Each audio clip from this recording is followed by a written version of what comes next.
Go. Testing, 1, 2, 3. You got it. You're good. We're going to turn off everybody's video. There you go. Including mine, except for whoever's speaking, to not take up so much bandwidth. We've got about 25 or 30 people coming. So whoever, Mark, I know you're on the call, right? Yep, I'm here. There you go. Nice background. There you How go. about that, huh? That's not my yard, unfortunately, but yeah. So, but we'll give everybody some time to get on the call. Hi, everybody. I'll just say hi real quick. There's Shelby. Shelby, stay on just for a little bit. I'll give the little spiel about what we're trying to do, introduce you, and then you and I will just turn off our videos after that. Okay. Can you hear me okay? Yep. Okay, great. This is a new headset. Very good. Very good. Great to see everybody. And then for each of the speakers, I know I emailed this, but Jen, when you're going to share your screen, Jen will make you a co-host. Is that correct, Jen? Yes. And then, so it's all sectioned off and you know who you are. So I think this should go pretty easily. Well, we'll see. We'll see. No, that's not going to work. Close that. We are recording. I'll say that again later, but we are recording that. Full participants security, share a screen. Multiple participants can share a screen. And sharing. Who can share? There we go. Okay. Mark, see if you can just do a test screen to see if you can put yours up.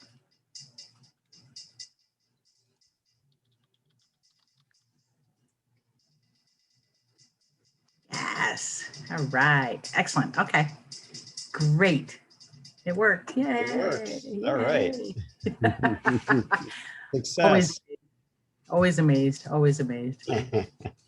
I know some people signed up just so they could watch it later because it is being recorded. And we're still, it's at 6:59, so we're still, let's just wait a little bit and we'll get some more people on. I learned about 5 minutes ago that my school disconnected my Already? Oh Yeah. my. Oh my.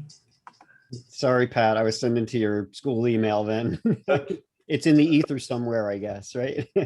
MJ forwarded to me. Thank you. There you go. Thanks, MJ. So I glad. guess that makes it official, Pat, huh? Yeah, it does. Congratulations.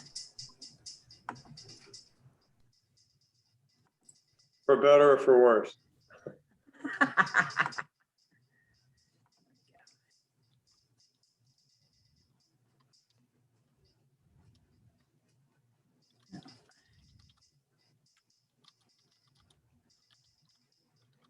Who knows? Looks like mostly speakers on, almost all speakers. Where's our audience? We do have about 30 signed up. So whether they just want the link for later or not, but they will all get a copy of that as well.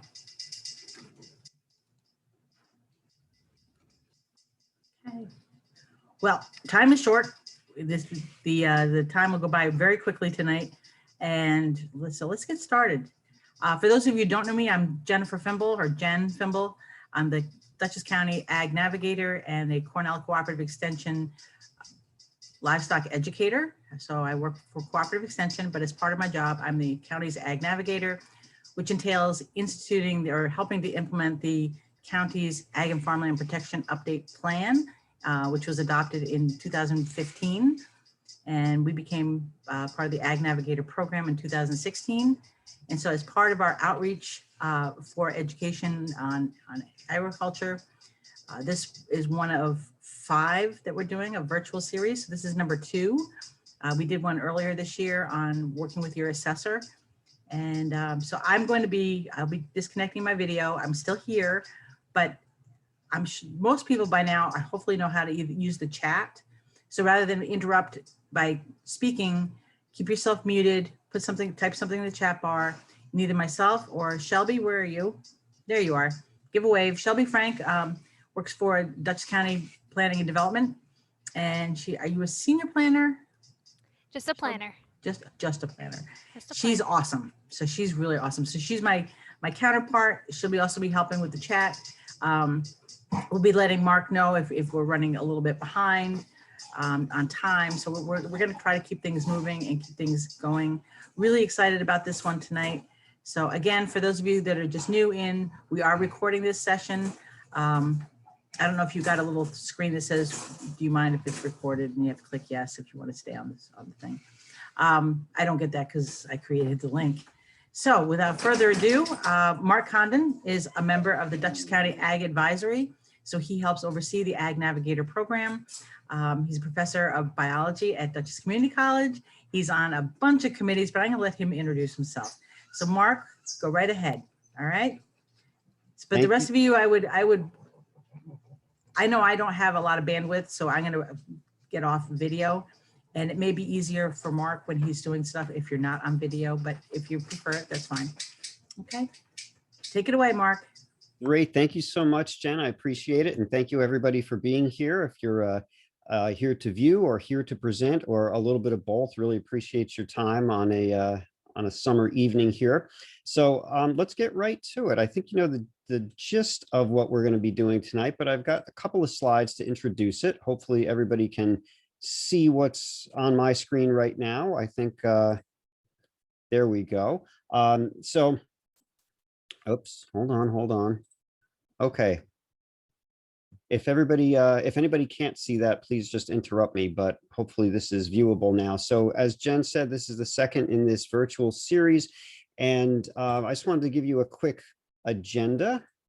I'll give a brief introduction here. We're going to hear from a lot of people that are stakeholders in ag education throughout the county. We're going to hear from formal educators, from informal educators, from those representing educational organizations, and perhaps most importantly, students and alumni of some of the programs, because they're the ones that are receiving and consuming all of this education. And so it's important to hear from all of these constituents.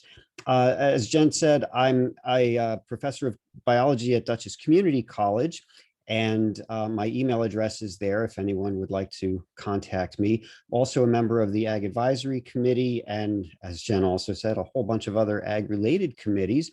And if you're wondering how I from DCC landed on those committees, part of it has to do with kind of an overarching goal that we have on the Ag Advisory Committee, and specifically a subcommittee that's really attempting to answer the question that you see in front of you. How can ag ed opportunities throughout Dutchess County be networked better?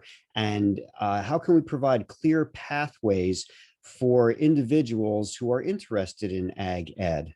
For example, maybe a young person, an elementary student, is involved in some type of local program. Maybe, we're going to hear about a lot of them today, and they think, gee, that might be a career path I'd like to follow. But how obvious is it to that individual or to their parents or guardians as to how to get from point A to point B? It may not be as obvious as we would like it to be. In other words, I think there's a lot of great opportunities going on throughout the county, but linking them together in, I hate the word pipeline, it sounds so impersonal, but I'll use it anyway, in a pipeline of sorts or in a network, I think is really important. And there is our group, in fact, some of you are on this group, studying how we can best achieve this. And some of the stories that you're going to hear tonight and will speak to this. So that's part of what we're getting at here. I'm going to just say a couple quick words about what's going on at Dutchess Community College and what we hope to go on in the future. First of all, if you're a student interested in ag ed and you're, say, a high school student or even younger than that, and you're saying, what can I do? Maybe I'm looking at, SUNY Cobleskill, let's say, or Cornell, or, I have some aspirations to attend one of these schools. Well, we fortunately have established an articulation agreement with SUNY Cobleskill that provides for a completely seamless transfer from the Dutchess Liberal Arts Science program right into Cobleskill's plant science or animal science bachelor's programs. And so that means with the help of an advisor and with appropriate advisement, a student can get through our 2-year program and transfer as a first semester junior into one of those programs. And so we're really happy about that. This was established right before COVID shut the world down recently. So we have not had an opportunity to advertise this widely, but this does exist, and we're really looking to spread the word on that. Other things that are in progress at DCC include some credit-free courses, which I've been discussing this with our associate dean, and we're looking at a number of courses that quote adult students or students who are not seeking a degree may be interested in. This could range from backyard chickens to gardening to composting to you name it. And we're looking to parlay some of these together into a micro-credential. In other words, an actual certificate or a badge, as sometimes the terms are sometimes used, that will sort of certify knowledge that this person has gained by going through these courses. So this is in progress as we speak. So keep an eye out for that. And once that's all formalized, you're going to hear about it. We're looking to do articulation agreements with other colleges as well. So I don't want to stay too long on this because there's so many other speakers with so much else to say. So, and as I said, my email is there. So anybody watching this live or recorded, please contact me if you have any questions, and I'd be glad to communicate with you. But again, the agenda is right here. We're going to start out with formal educators, and I will let each of them introduce themselves, but we have a wonderful group here will be representing various areas of the county. So Jen, if it's possible, I'm going to turn off my screen sharing, and if you could switch it to Stephanie Rhodes, and the first group is going to do their presentation. So you should be able to go do that pretty seamlessly, Stephanie. Yep. Wonderful.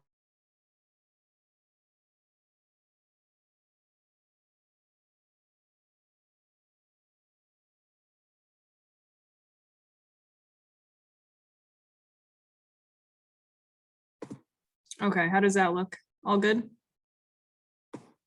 Now in my screen share, it doesn't show my You're the perfect. Zoom grid, right? It's all good. Okay, It looks good. great. So in that case, I'm Stephanie Rhodes from Pine Plains FFA. I'll just be, switching slides here as our presenters start, but I guess we could go around with the formal educators first. So that's who I am. Somebody want to introduce themselves next? Yep. Hi, I'm MJ McFarland. I teach at John Jay High School. I'm Pat Hancock. I taught at John Jay High School. MJ and we just started an FFA chapter, so we can talk about that a little bit. But I continue to work with the FFA. Hi, I'm Rebecca Cosa. I am an agriculture teacher at Dutchess. BOCES Plant and Animal Science is the name of our program. Good evening, everyone. I'm Paul Albanese. I'm an assistant principal here at John Jay High School.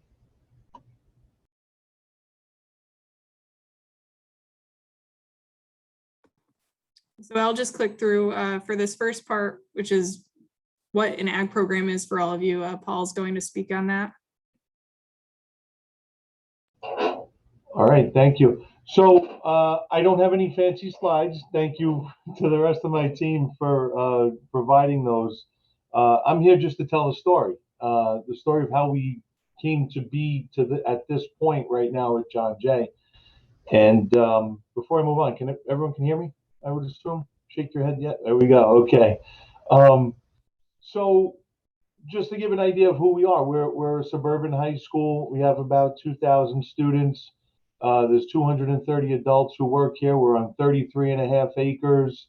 Of course, you all know where East Fishkill is. Probably about 90 miles outside of New York City.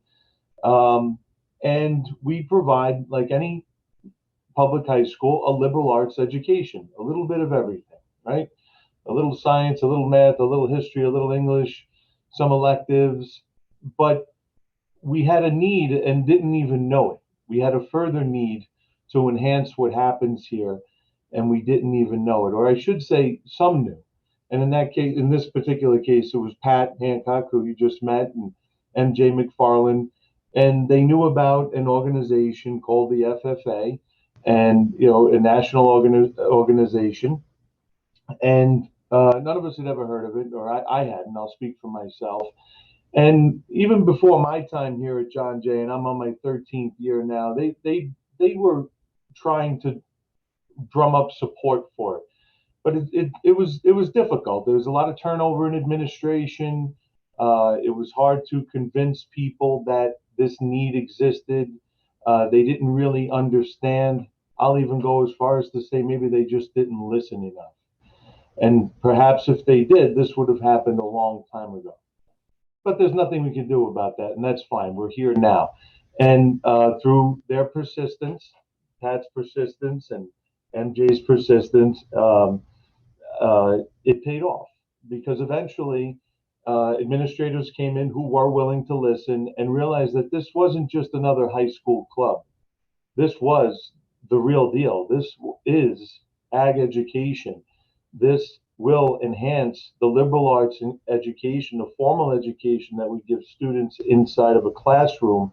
Now they're going to see more practical applications of those formal lessons that they're learning in class. And once people started to hear that, once they started to listen, support started to mount pretty quickly. I'll fast forward to 2019 when the advisory committee was formed. I'm on that as well. Thank you for having me, by the way. And we had to convince building administrators, we had to convince district administrators, we had to convince the board that this was worth looking at. And luckily they listened. And so moving a little bit past 2019, a lot of our founding members, the students, some of them have graduated, and we're at a point now where competitions have been in place and our students are now winning. We're so proud of what they've accomplished in a short amount of time, and they represent this school so well. And the lessons that they're learning, the networking that they're doing, there was a lot of networking in place already that Pat and MJ had done. And now we're building on all of that. They're plugged into the farming community, and they brought that networking here to John Jay. And everyone really in Dutchess County, and some of you are on this call right now, really rallied around us and gave us the support we needed to get this off the ground. And again, the students are working very hard to prove that this is worth it. And the lessons that they're learning in the FFA, and one that I think is the most important, the component of it, the public speaking portion of it, is so important in this day and age where everyone is virtual, and it's becoming a dying art to be able to communicate face to face.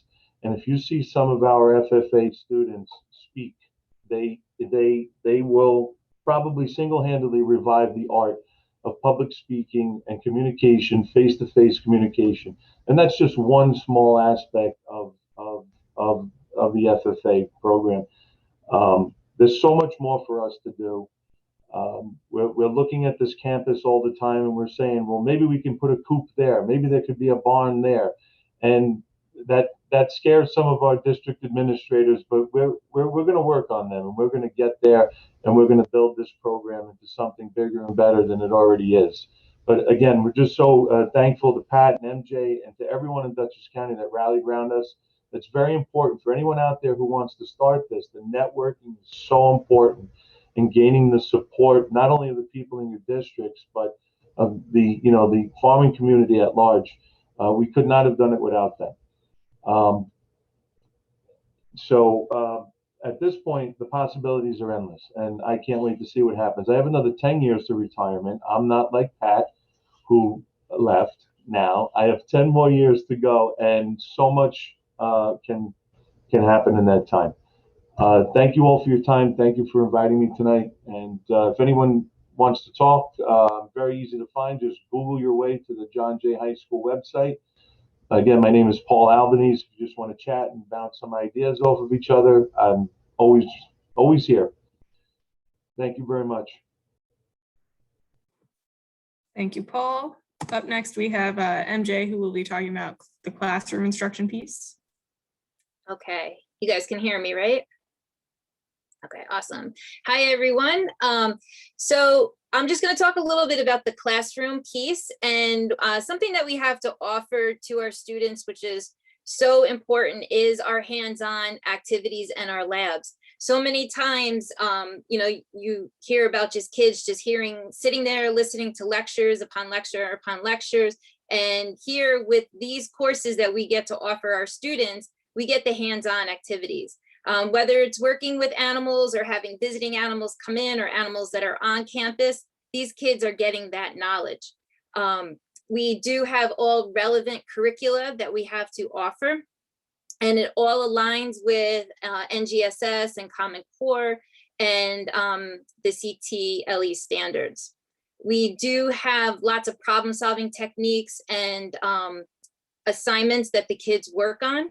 It's not just kids sitting there, like I said, it's all hands-on activities. We like to get the kids to work together in non-COVID life, get the kids to work together to solve these problems. And they are all real life problems, like issues that would come up on a farm, such as biohazards, biosecurities. These kids are working together to try to figure out better ways to secure their farms. There are many different electives that are offered between our school, Dutchess BOCES, and also up at Pine Plains. And a couple of examples I have up here are plant science, animal science, veterinary science, and some natural resource classes. And then as far as the teachers go, something that's very important is that all teachers that are teaching ag classes have to be New York State certified and have an agricultural certification, which is like finding a unicorn sometimes. Not many teachers have this certification, especially in New York State. And it isn't such a hard process to go through because a lot of classes, whether it's undergrad or graduate school classes, will fall underneath an agricultural certification. So for me, I had a pre-veterinary science background, so it was very easy for me to go ahead and get my New York State Ag Cert. But if you are a teacher who's into earth science, a lot of your geology classes, your soil classes, natural resource classes, they all are part of this ag umbrella. And before you know it, if you look at your transcripts, you can become certified. So it's 30 ag-related college credits. Teachers would have to take their specialty test in agriculture and of course pay the New York State fee. New York State always got to get their fee. And there are programs out there. Once you have your state certification, I know Pat and Rebecca and Stephanie and myself have taken some of the CASE courses that are offered, and that CASE stands for Curriculum for Agricultural Science Education. And there's a whole slew of courses that are offered, and it's to give you better knowledge and in-depth labs and activities that the students can work on. And then there's also an association put out by New York State, the NYAAE, the New York State Association of Agricultural Educators. And then through that program and through CASE, there's always professional development that's offered to keep the teachers very relevant.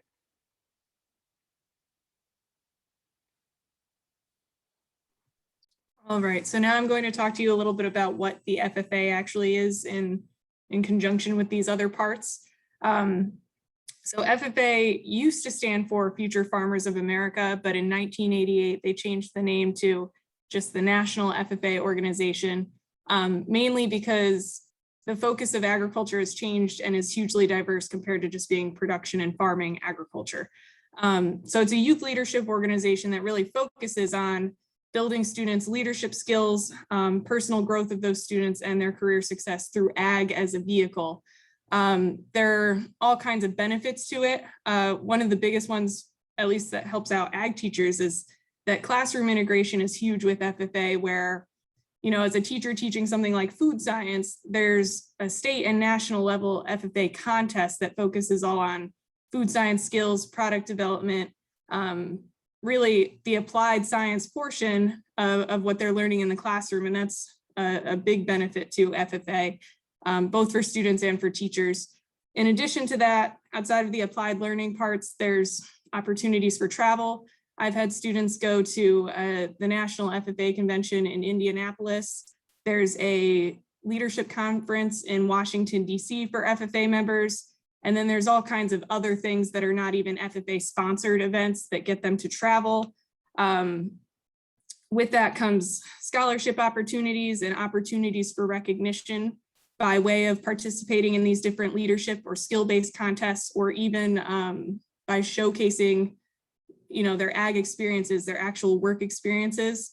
They can apply for different awards based on their hours and record keeping and all the things they might do in production ag outside of FFA in the classroom, or even, you know, if they work in a floral shop and know floral design, there's awards out there for their skills and that applied piece that they're working on.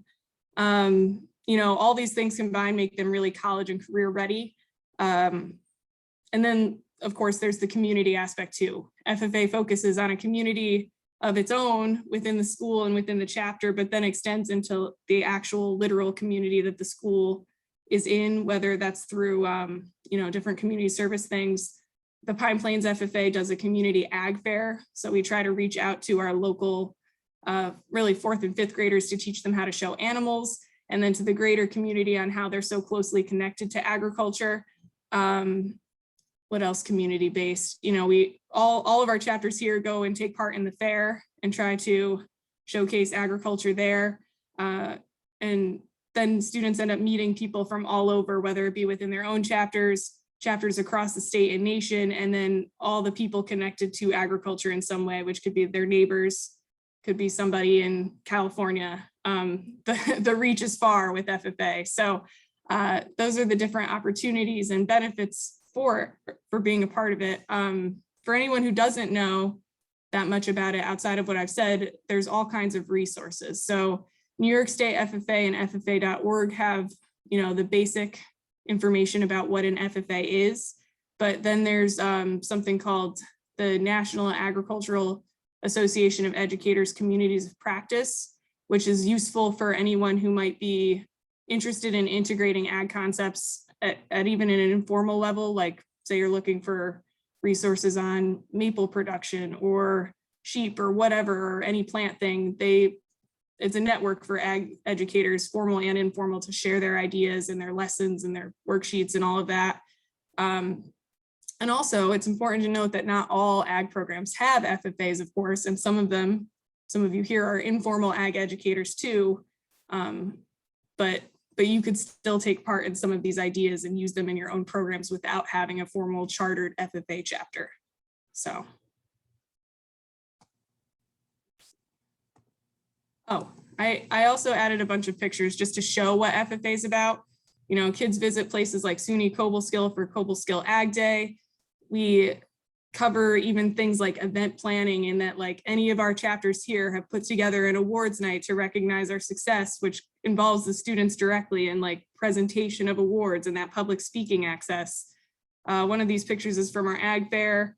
And even prom, we do a traditional prom photo, which speaks to the community aspect of FFA. You know, kids can go to a summer camp that's all about leadership, that's local and in our state. We even talk to the elementary kids about ag and do ag literacy with them and participate in community parades and all of that. So the outreach and involvement of FFA is really where like you get to decide as a teacher what you want to accomplish and then get the student input. And then from there, it's endless. Like you could do all or any version of what I'm saying right now. So now Rebecca will talk about the work-based learning part and all the college good stuff. Thanks, Steph.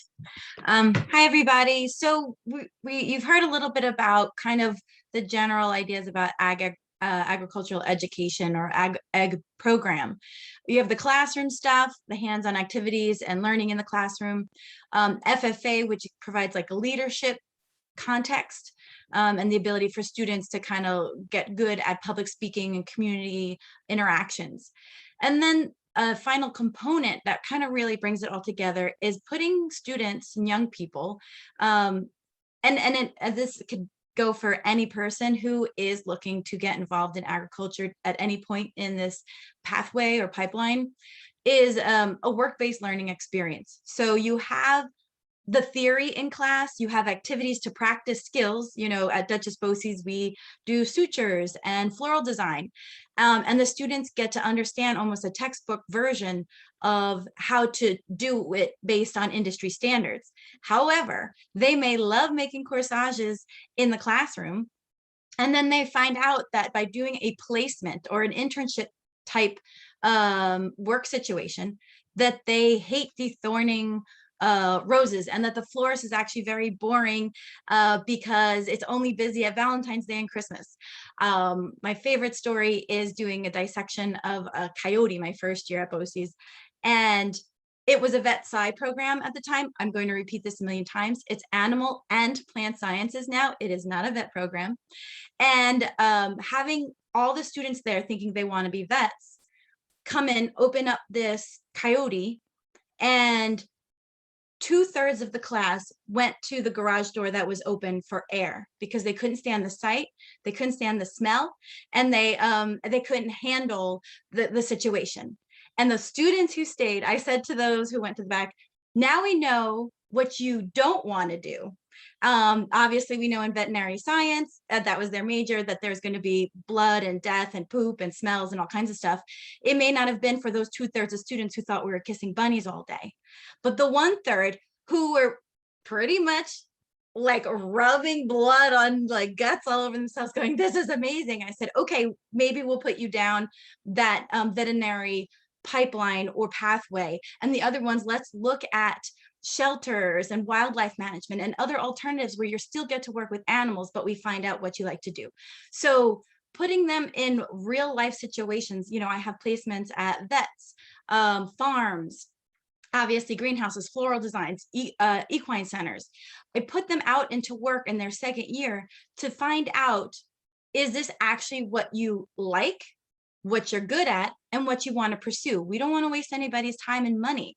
And so that work situation gives them real life context. And you'll hear from one of my students, Shelby, who told me that was a really huge part of her experience at BOCES with me, is it helped her figure out what she wanted to do in college. So to my second point, the idea that the work-based, like we have the classroom work, then you get out into the real world, you can use all that experience to figure out, do I want to go to college? Where do I want to go to college? And what do I want to go to college for? College is not for anyone. We do encourage straight to industry, military, and also the ability to mix and match and figure it out. But the point is offering college to all students allows them to know it's an option that they may choose, that it can help them in many, many ways. So in some programs at schools, they have guidance counselors that will do applications and financial aid. We do it a part of my program. So as we're talking about this pathway or these pipelines that can get young people at from very young into our junior high and high school ages to continue on to the next stage as to, are they going to go to college? Are they going to get industry? So it's part of agriculture programs to allow students to come in with what they have. emphasize their strengths and figure out how to improve their weaknesses, and then to keep them going into the next steps. It isn't, we say college readiness, but it's a variety of other things. But college is a really great way to continue on, especially in agricultural education. And we also know that we need agricultural teachers, agricultural education teachers. And so all of us here talking today may have students who say, well, I don't want to farm. I don't want to be a vet. I don't want to, be a florist, but I really love this class and sharing. And so even agricultural teacher can be a career that they figure out that they want to do to, through these programs, to give back to the community and to stay in their community as well. So just a short part on the work-based learning, because the FFA is pretty well-rounded, there's something called the supervised agriculture experience. So when your student goes out or your young person goes out and does an internship or gets a job or volunteers at the shelter, that's an experience that could not only be used personally, it could also be used as community service for class or schools, and could actually be put towards hours that help students in the FFA gain awards or win awards and progress within the organization. So it's kind of a multifaceted benefit. And I know for a fact, and I heard it from Steph and the other folks as well, that students who have gone into the real world, whether they realize it or not, or anyone realizes it, when they have that little bit of experience, they are miles ahead of their peers around them, even within the classroom. I have ag students where, 100% mine go to work placement, but one year maybe someone didn't have transportation or something. And you could see that the other students were comfortable talking to adults, could handle conflict, knew how to, learned how to manage money, work in a team. It's not just about the industry. Obviously, there's soft skills and public speaking and personal skills that also get gained. So while it looks good on resumes and applications, it also develops the individual as a whole person. So that's the last component of our Ag Ed program. Thank you.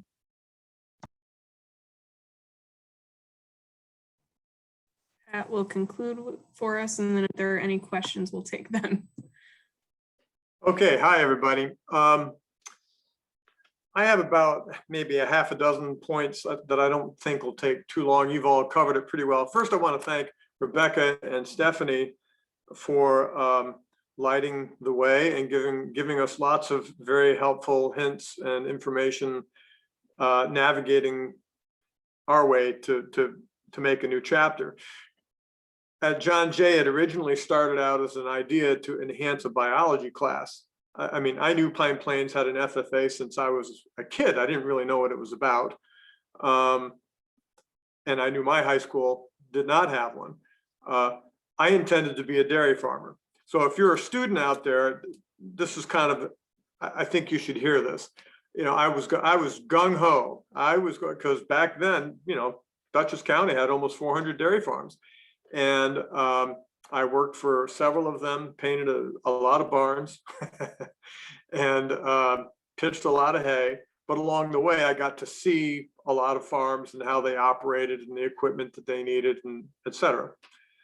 And I was also an animal science major up Cornell, got out, went to a farm in Pine Plains, lived in Pine Plains for a while, and kept doing the arithmetic. And the arithmetic was not good. How does a person who's 22, 23 years old get started? And I could not resolve that question satisfactorily. And I wound up appraising real estate for almost 10 years. It was a course that I'd had at Cornell. And the last 3 years were with the Department of Agriculture in New Jersey, purchasing development rights. So I got to see a lot of crop farms, a lot of very retail-oriented farms in New Jersey. It's quite different from what they do in upstate New York. And then ultimately, I found that teaching was a good fit, and I wound up doing that for 25 years. And I wanted to enhance the biology class I was teaching by having some raised beds and a chicken coop. And eventually, we had a change in administration, and they said, FFA will meet all of those needs and more. So then I started getting educated about what FFA was. So 5 or 6 years further on now, there are certain things that I've learned. Number one, we have, especially in the southern part of the county, I would say, these are strictly my opinions, there's an image issue. As soon as someone asks you, a parent, what's FFA stand for? And you say, well, it used to stand for Future Farmers of America. And you don't get much further past the word farmer. And the parent's already thinking, well, I don't want my kid to be a farmer. And so I'm quick to point out that it's not just a rural thing. And if I'm not mistaken, Stephanie, correct me if I'm wrong, John Bowne High School in Queens has the biggest FFA chapter in New York State. Am I right? You're that, right. Rebecca used to teach there. Yeah. So Very successful, very big. They win a lot. Bottom line is all the things that we do in FFA, it's an excellent teaching tool. I mean, the original reason that I wanted a raised bed and a chicken coop was to take kids outside and not just talk about science and do experiments in the classroom, but let's go out and do something. I mean, even if you give a kid a potted plant and say, put a bean seed in it, and that plant starts to grow, every time they come into the classroom, they want to check on their plant because they own it. And they want to see how it's doing. And so FFA helps you to do that. So it's not necessarily a rural thing. If you are a person out there maybe looking to start a program in another high school in Dutchess County, I would stress the educational value. It does fit very well with the next generation science standards, and it's very doing oriented, which several people have already said. Make sure you have your administrators on board, because you're not going to get anywhere. One of the things that will get your administrators on board is to tell them that you can get grants. I mean, we've gotten, I would bet at this point, probably around $10,000 in grant money to just help us get started and get things underway, not just from New York State FFA, but also from the Ag Society of Dutchess County, the Dairy Committee, have all helped us out. The agriculture community is very supportive, very supportive. I mean, I have sort of this image of the typical dairy farmer who's pinching every penny because it's a low margin business. But when it comes to training and helping out younger people get into the farming or the marketing or the greenhouse or whatever it is, they're very generous and very supportive. I'm also pretty careful to refer to our FFA as a chapter, not as a club. Maybe that's just me, but I think it carries more weight if you say, well, we're a chapter, we're part of something much bigger. We're not just a club, which I think doesn't carry as much weight. Maybe that's just me. Lastly, for those of you, if you're a student thinking about farming, it's, as some of the speakers have said, it's not just production agriculture, it's the whole food industry, marketing, developing of products, research, testing, get some business education. It's the one thing that a lot of would-be farmers are lacking is, you got to track your money. We have gone ahead and done, well, I guess we've done one thing so far with our Future Business Leaders of America group at John Jay, where we had somebody come from Farm Credit to speak to us about how does a young person seeking funds get started? How do they establish their reputation? How do they establish their credit worthiness? And we figured that FBLA would be as interested in this as we were, so we had a joint meeting with them. There's an awful lot, I mean, and MJ and I are still learning this. We keep learning new things that fall under the FFA umbrella. And when I started out, I thought it was just about farming, and I was so wrong. So the one bad thing about retiring as right now is that I wished we'd gotten FFA underway about 10 years ago. But I'm going to keep plugging along. If any of you out there wants any other information about how we got started and how it's going, suggestions, feel free. I guess, I don't know, do I dare? I guess I can give you my home number, 266-5024, because I no longer have a school email. So, or you'll see my personal email. I think, are these emails going out to people, the addresses? So, but that's what I've got. I think it's a wonderful program, and I think whether kids want to farm or not, it's a great teaching tool. And I think every district in Dutchess County ought to have a chapter. The end. Thanks, Oh, Pat. There were I these might have other already- questions that we just had prepared, but I think, let's see. I think we might have hit quite a bit of these. And all of our contact info's here. And while you guys are taking a look at that or possibly jotting it down, I think there's a lot of action in the chat right now. Jennifer. Starting an FFA. Yeah. Are Yes. FFA for high school students only, or do they have college chapters? So there are collegiate FFAs, but they function a lot differently than the integrated ag ed program would. Like when I was in collegiate FFA, we would go to the national convention to promote Cornell at their career fair. All these other pieces don't really go along with that once you're at that age. What else? Oh, I'm sorry, that was already answered. All right. Oh, so that's really, okay. In case somebody's listening on a phone, they can't see the chat box anyway. I actually had a question for all of you. Can you hear me okay? Yes. Excellent. Do you find that you have more students involved in your FFA chapters and in your ag classes than you can reasonably accommodate? I know you said there aren't many ag teachers in Dutchess County.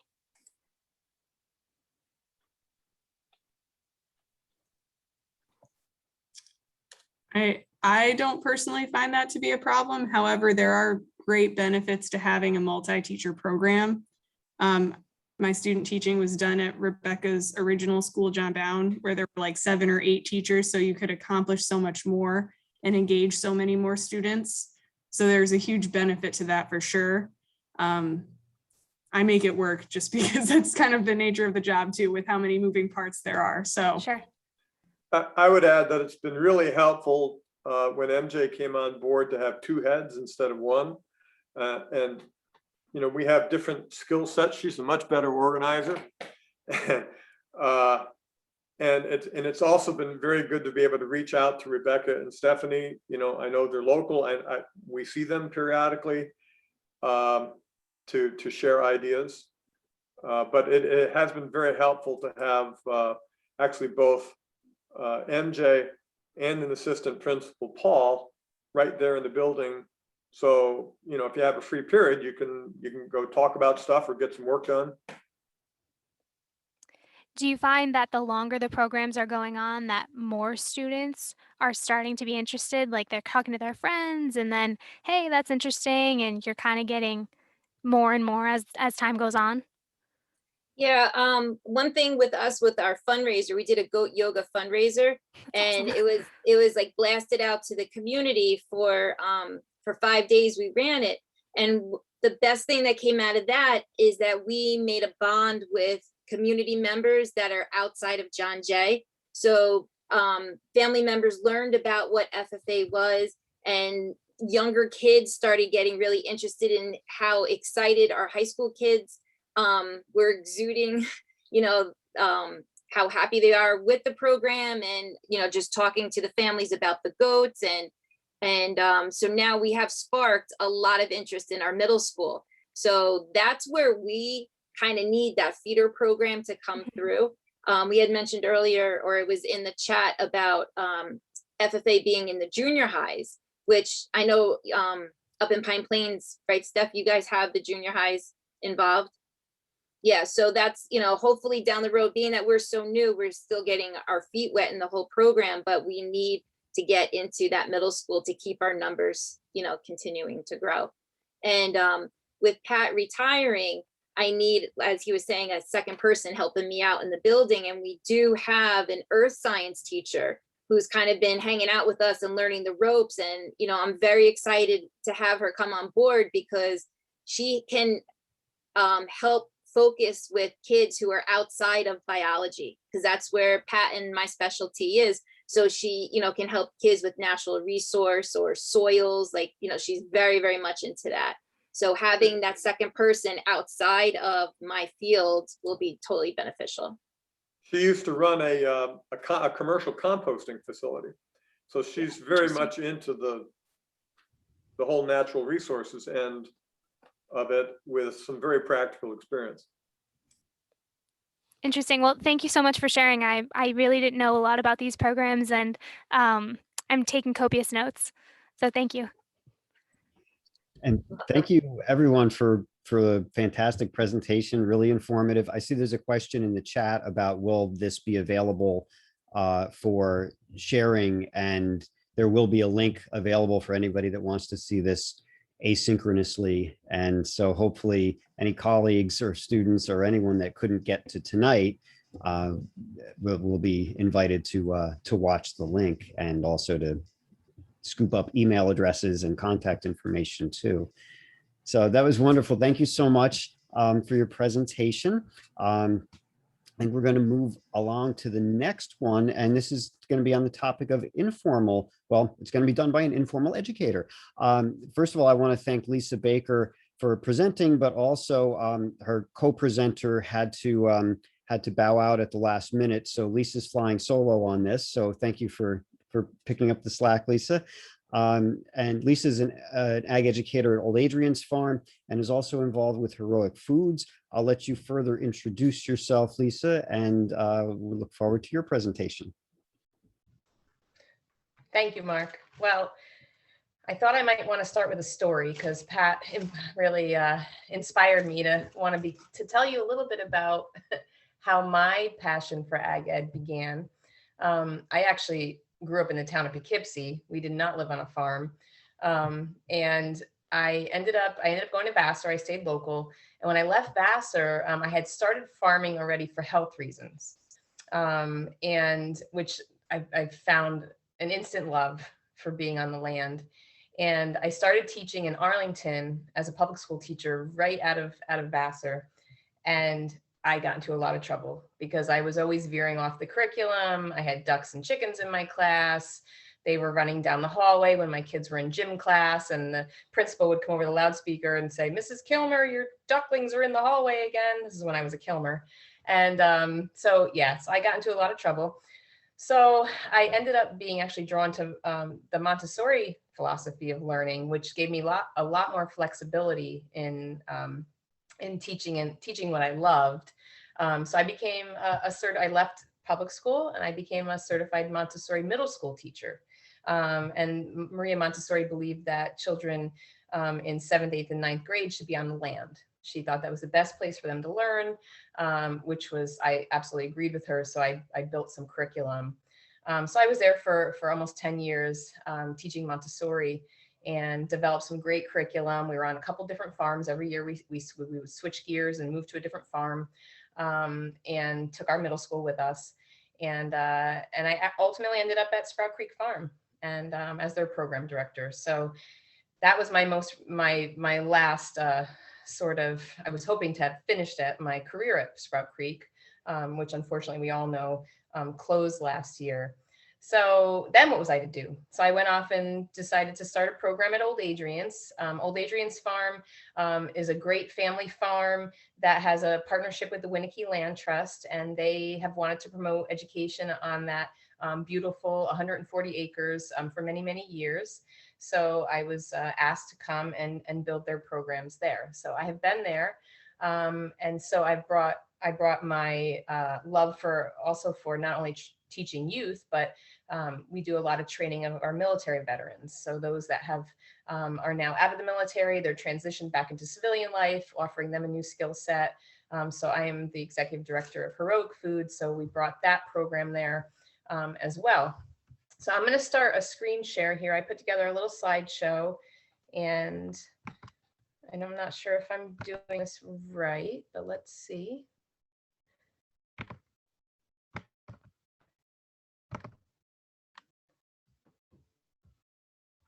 Uh-oh, hold on.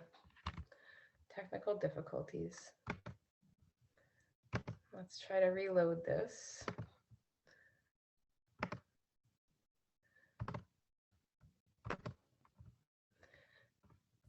Did you have barbed wire in your first frame? I'm not sure if it was barbed wire, but it definitely was some sort of interesting image. Let's see what's going to happen here. I got a vibe on my Google. I think that this is gonna, here we go. All right. Let's try it again.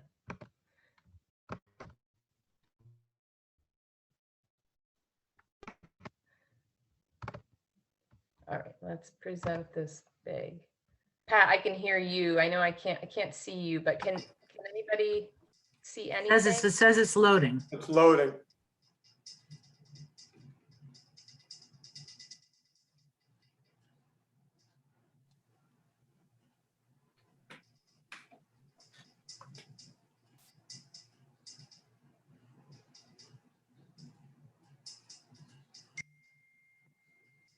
Let's try again. There you go. We can see it. Yep. Now you can see it? We can see it. Got it. Oh, Right? Can still see it? nope. There Now you we go. see it. There you go. Okay, perfect. Okay. So as part of this Farming in Dutchess virtual series, thank you for having me. I'm going to present on informal ag ed and how the students that I've worked with, both youth and adults, stay involved, get involved in ag education. So as far as youth go, we've heard from our formal educators, so we know that the formal programs provide pathways of leading our students to secondary schools and community colleges, universities, and vocational schools. But there are lots of informal programs in the county that also really supplement and provide those experiential and hands-on opportunities, internships, apprenticeships, really complement those formal programs. So of course, one of my favorite is the 4-H. I've been involved in the 4-H long before I even had my own.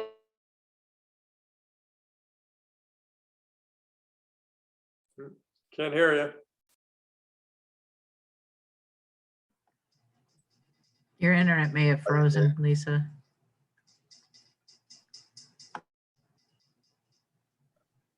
Are you there, Lisa?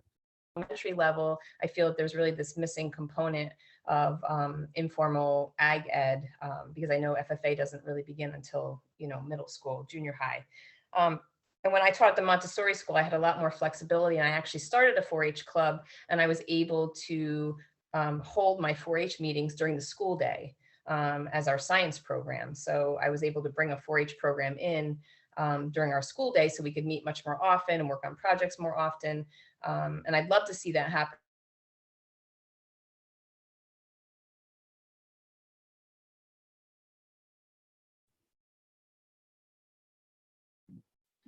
Your sound is out, Lisa.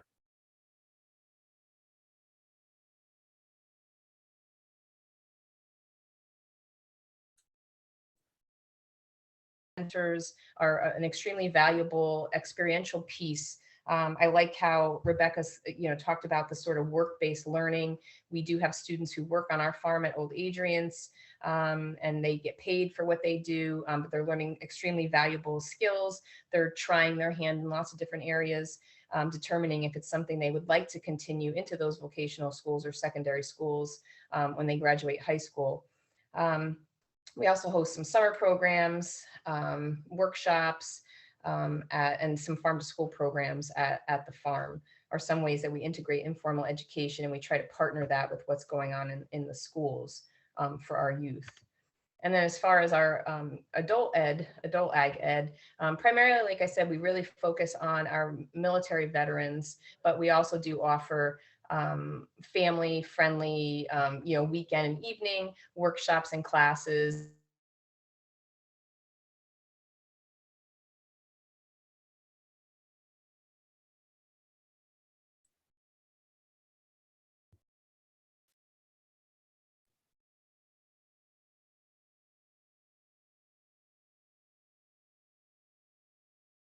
Lisa, I think your sound froze up again. Oh, there you go. Can you hear me now? Sorry. Yep, you're back. Okay. So, of course, if you are an adult and you're interested in a career in agriculture, you're going to focus in your schools and your vocational schools. And we do have some great programs locally, Dutchess Community College, like Mark talked about, and the Pathway to Coble Skill is a fantastic program. But you can see that definitely, there's definitely some career-based really good local adult ag ed. And then there are just some extensions of personal interest. So we have lots of people who come to the farm that want to just, they want to take a class, a fiber arts class, or, like I said, or keeping honeybees or growing their own food. And we've really seen a huge increase in that since this pandemic, is people really want to learn how to take care of themselves. They don't want to have to rely or worry about shortages. So we've had an extremely busy season last year in educating and self-sufficiency, essentially, food preservation, that sort of thing. And then at the farm, we really focus on the three main components of informal ag ed, which is actually some of the same components for formal ag ed, which is, we start with instruction. There's definitely that practical experience. There's that experiential, that hands-on piece. And then we also offer leadership opportunities at the farm, which most informal ag centers or farms will also offer the same three components, which are super important in encouraging the learning of these different ag concepts. And these are just some pictures from Old Adrian's farm. These were just actually with our summer program students. We had a farm pod that spent the whole year with us, children who were learning remotely. Actually, I was lucky to have Rebecca Cosa's daughter with us for the year. So she was able to enjoy life on the farm when she wasn't, doing her schoolwork or in a class or a meeting. The children were out on the farm in their downtime, so they were still learning, and they had that hands-on piece when they were not, on the computer with their teachers or in meetings or classes. And so, so like I said, Old Adrian's Farm, we're the host farm for Heroic Food, which is a military veteran agricultural training program. We help military veterans transition back into civilian life and pick up a new skill set, or maybe it's a skill set that they started before they went into the military. We have a partnership with Winnicke Land Trust, so we also offer programming with them. We're collaborating on a piece. Stephanie White and I are collaborating on some honeybee workshops right now. We also host the 4-H Special Needs Club at the farm, which is going to be amazing at the Dutchess County Fair this year. The Special Needs 4-H Club will have their own tent, and all those kids that have been working with us all year are going to get to show animals, which is going to be phenomenal. They've worked really hard all year, so that's been a lot of fun.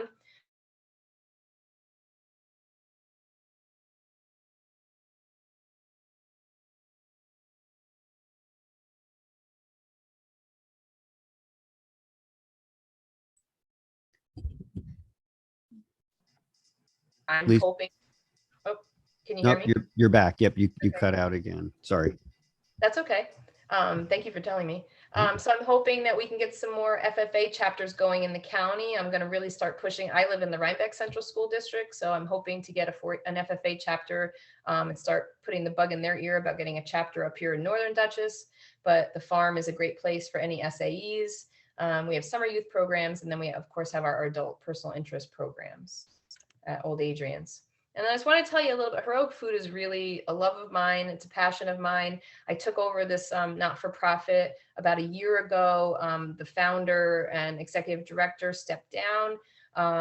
And so I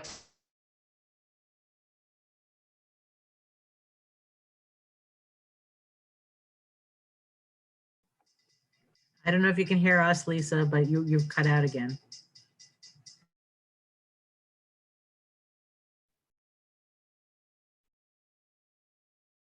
try their hands in self-sufficiency. I think it's the best, possibility for any kind of, food security is why not let our military veterans raise our food for us, because it's helps them, helps us. So this is sort of a little bit about Heroic Food, is that we provide farming, horticulture, food entrepreneurship in a sustainable way. We offer peer support, mentoring, apprenticeships, farm skills training, and it's all free. It's all free for our veterans. So we write for grants, we receive donations, and we provide this training free for our veterans. So Heroic Food has been in existence since 2014 is when I started working for them. I was actually just I was their program manager for a while, and then I just became a board member for many, many years until I recently became their executive director. But they really focus on looking at what is the crisis at home. Well, farmers these days, the average age of our farmers is 60 or older. So we need to bring more young farmers into farming, which I think is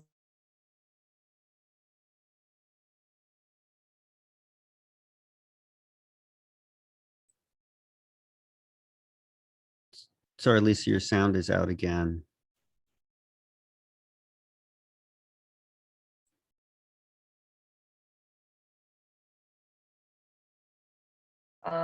mental health challenges, physical challenges, even spiritual challenges when they come back from the military. And there's just something, as we all know, about getting your hands in the dirt or working with animals that is so therapeutic.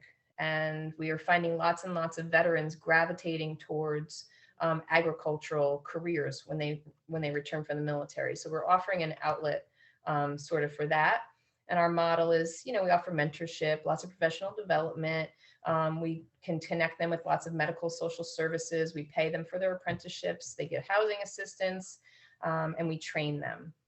So that's something we're doing. And some of the workshops, you can see some pictures here. Some of these are at Sprout Creek. When I was at Sprout Creek, we offer welding workshops, livestock workshops, building high tunnels, putting up fencing, growing vegetables, orchard, fruit trees, all the different skills that you may need if you are actually running a farm, and then they can pick and choose what area they really want to focus in once they've been exposed to all of them. And those are just workshops. And we also have an immersion program, which is a year-long program where we will provide the housing and a whole year, like I said, a year-round program, so they can see, some sort of a farm.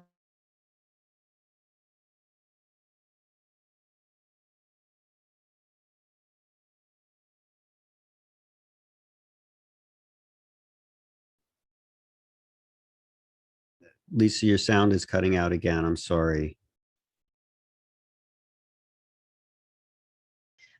With their program, we're here. If they need us, what do they need help with? We can connect them and provide for them.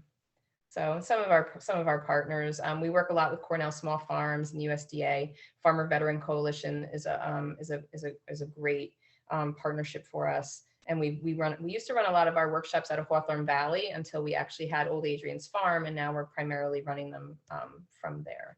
And you can see some of our past immersion participants that graduated. I know them all personally. They did the whole year program, and they've gone on into agriculture. They've continued on. So I just wanted to share that with you. But it's a very special organization. We work with Vet to Vet and lots of those organizations. But there's just some great pictures of them milking and dairy, microgreens. Pretty much they've been exposed. We've offered workshops in almost every agricultural area that is available locally. And our network of farmers is fantastic. They all want to help. They all want to participate. They want us on their farm. And I was tasked to put together a list of informal ag ed entities, organizations. So I said, informal ag ed is not just for kids, cows, and corn. And I got that from Jen Fimble. I love that saying. But I went ahead and put together a list, and I know I'm missing a gazillion of them. But I put together a list of some local organizations that are great resources for informal ag ed and for ag ed. And then I sort of expanded it and went ahead and gave you a little information about it with their websites, and you can find more information. So this is pages and pages long. And if anybody wants it, a lot of it I got from Dutchess County Planning's website, their agricultural resource inventory. Some of it came from there, some came from me and my connections and what I know. If anybody wants that, my email address was on the first page. I can go back to that if you'd like, and you can ask me for it, and I can send you the list, which is right there. Fantastic. Thank you so much, Lisa. We appreciate it. You give a nice broad view of informal education for all ages. So that was wonderful. I think and plus all those resources are great, and everyone will have access to this recorded version of this, so they can, pause and get that information if needed. I think in the interest of time, we'll leave Q&A for the end, if that's okay, and move on to our next group. So again, thank you, Lisa, appreciate it. Our next group is going to be presenters on the topic of educational organizations, or representing different educational organizations. It's going to be Nicole Porto from Land to Learn, which was formerly Hudson Valley Seed, Sember Wyman from Common Ground Farm, and Helena Brotman from the Green Team program. Hi, thanks. I'm going to just go ahead and share my screen, unless Helena and Sember want to quickly introduce themselves and say hello. Why don't you do that? Hello, I'm Sember. I'm the Executive Director for Common Ground Farm. Hi, I'm Helena. I'm the Program Coordinator for Cornell Cooperative Extension, Dutchess County Green Team Program. And behind me are two. I'm Victoria.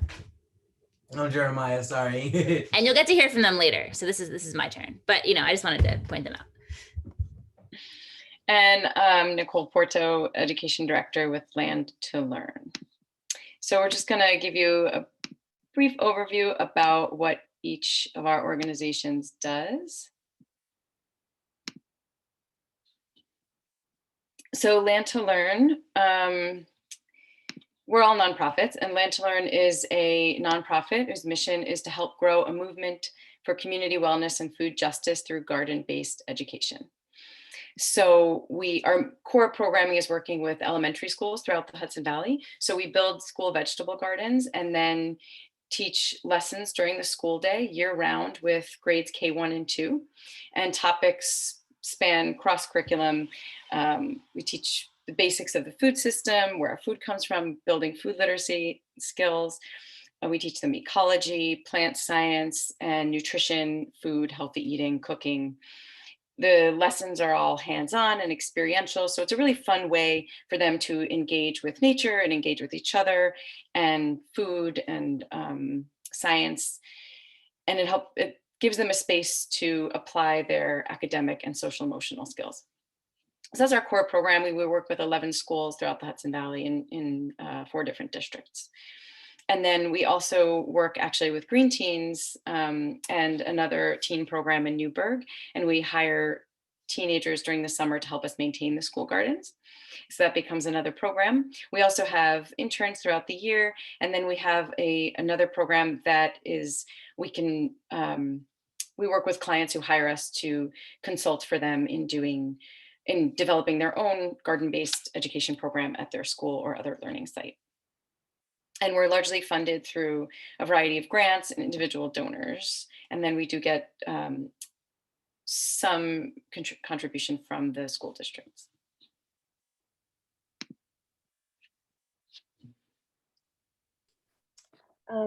Okay, so Common Ground, our mission is to serve our community as a model for food justice and education for people of all ages and incomes. And we are located about 6 minutes north of Beacon in Wappingers on the Stony Kill land.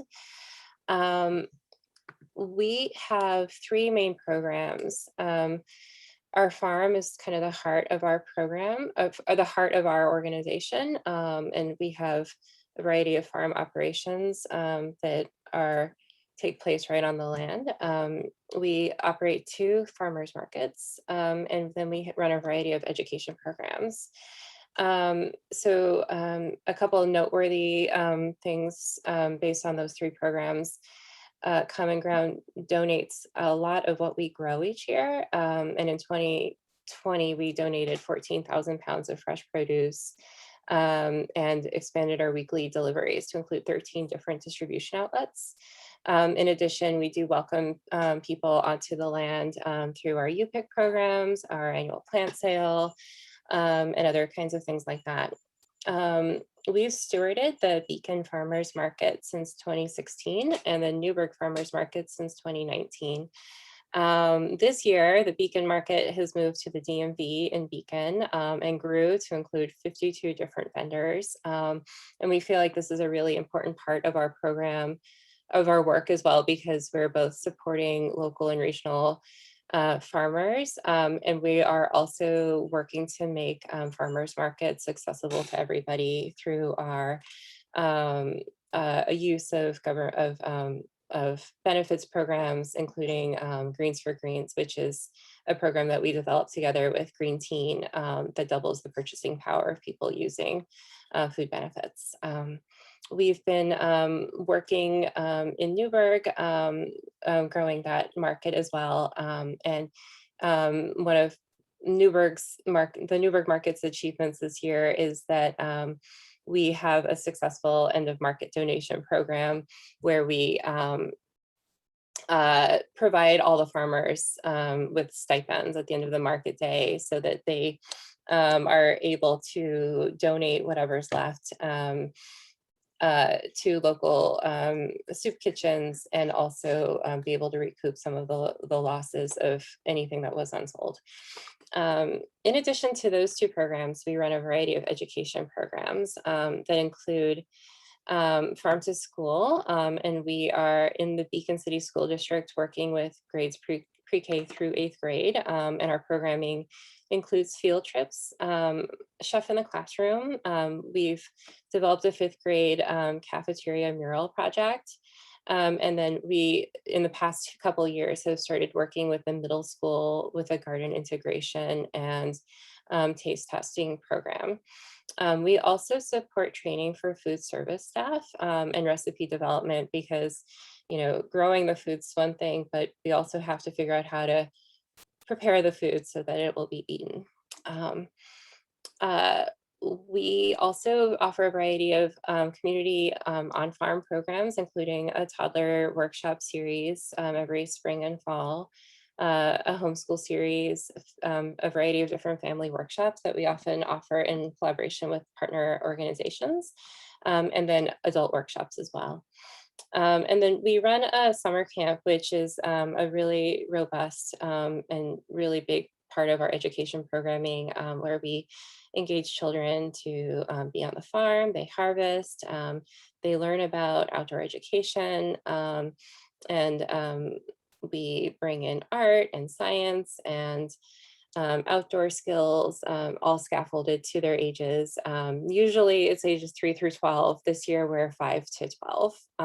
And we always offer scholarships. So this year we offer 23 full scholarships in addition to a handful of sliding scale scholarships to families who wouldn't be able to afford camp otherwise. 2020 changed, forced us to rethink a lot of things. We pivoted towards more outdoor family programs and more partnerships, including programmatic work together with Dia Beacon, Compass Arts, and Stony Hill Foundation. And after pausing or reimagining many of our education programs in 2020, we have been able to relaunch most of our programs this spring and summer, including field trips and family workshops and summer camp. In addition, I wanted to mention that we work together with Land to Learn and the Beacon City School District Food Services Department to kind of reimagine our Vegetable of the Month program into the form of educational meal kits that included really beautiful videos that Land to Learn produced, fun facts, and take-home recipes that went along with vegetables that were featured in the recipe so that kids could make the dish together with their families at home. And as a working farm, we require quite a bit of infrastructure. The most important thing is just the physical land.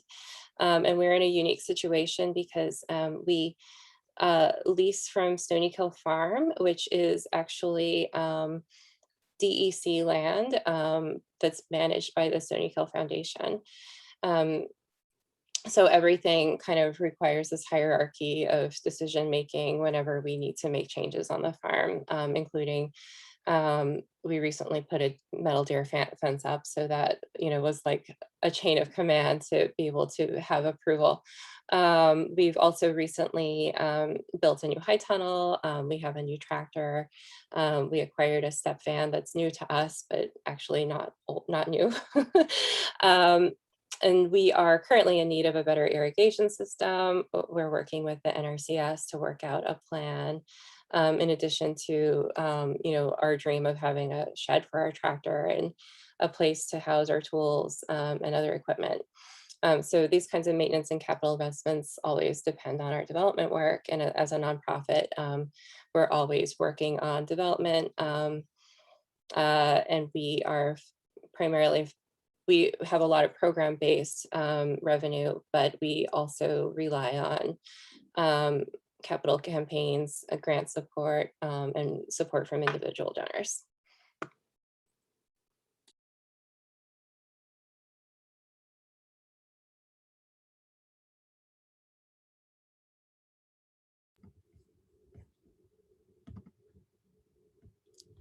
Hi. Okay. So Green Teen is a program of Cornell Cooperative Extension, and we are a youth empowerment program that uses farming and the food system and gardening as a platform for working with youth. So we grow food, we talk about food, we distribute food. In normal years, we do a lot of eating of food. In the past, we've had cooking classes. We hire crews of about 8 to 10 youth each season. And this summer, we actually are topping out. We have 15 teens working with us in various positions and ways. So it can be a really intense, intimate program where we all get to know each other really well. And maybe we target youth that otherwise wouldn't have anything productive to do. And many of you know Beacon, but there's no YMCA here. There's no Boys and Girls Club. So, when school's out, like there's not a whole lot to do. And so I've seen teens literally bouncing down the street, looking for something to do, frequently getting into trouble. And we provide work, and so that's a great way, we'd lure people in with work, come work for us, you'll make some money and you learn some things. And, in addition to providing work, we also change lives. And I'm saying that not because I'm oh yeah, we do this, but it's something that we've been told over and over again by many, many teens. And, you can hear it from whatever they have to say after. And so our garden is right in the middle of a public park and a housing development and a recreation center. And there's a bench that sits outside there. And on any given day, you could see someone smoking up on that bench. And I know some drugs are more legal now than they have been, but over the past X many years, we kind of sit there and, people in the building would be like, oh yes, people are sitting there again. And, I've seen people who have applied for Green Teen. I've seen future applicants, not so many past applicants, but Green Teen literally gets kids off the bench and into our garden. And, they're working, they go from sitting next to the garden or shooting BB guns at the garden to weeding the garden and learning about it and changing it and harvesting the vegetables. And, whatever they were doing before, suddenly there's this thing that we're all working towards getting vegetables harvested for our farm stand. And so we work on farms, we work with Common Ground, we work in gardens. We have 3 in Beacon, 1 at the rec center and 2 on Main Street. And, we used to partner with Common Ground in non-COVID years and have cooking classes, and we would, get the food from the farm and our gardens and make a meal and eat it. And it was, the kind of thing that, people were always so amazed that they are eating vegetables and liking them. And in the past, we've run a mobile farmers market also with Common Ground. where we've used either a school bus or the step van and taken vegetables from our gardens and their farm and sold them. And last year we kind of switched to a free farm stand. So we're giving food out that we grow to community members. You know, people line up every week and like they want these vegetables. And I think it's just at first might have been surprising for some folks that we work with, like, oh my God, people really want this. They want this fresh food. And now we're really used to it. And, you know, people line up every week and we load up their bags and boxes and, you know, people get very excited about it. And also during the summer, we hire like 2 to 4 teens who've kind of come up through the program and they work as crew leaders, but also in these next step positions. And so we have teens at Plan to Learn and at Common Ground. And this year also at One Nature, which is like a landscape architecture and design firm. And they have a nursery there and they work with us. So they kind of like rotate through all these different businesses and nonprofits and organizations. And so we like give them more responsibility. They have to get to these places on their own. They have to, in some cases, teach other young people about what they're doing.